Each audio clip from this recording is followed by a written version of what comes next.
باسم ربك الذي خلق الإنسان من علق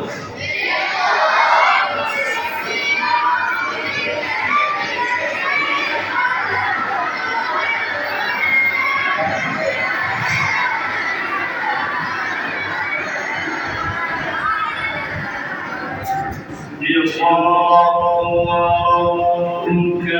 الأكرم الذي علم بالقلم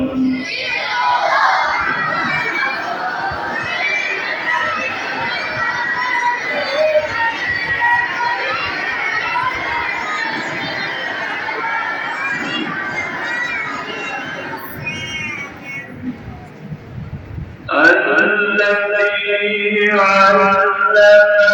بالقلم علم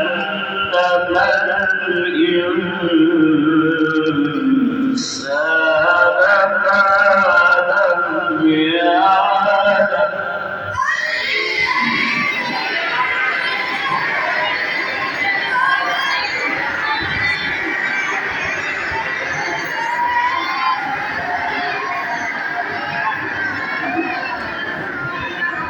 بسم الله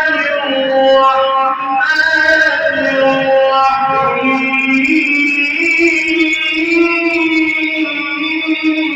الرحيم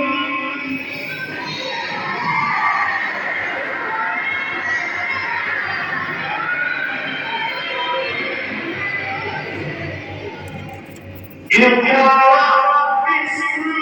ربك الذي خلق من علق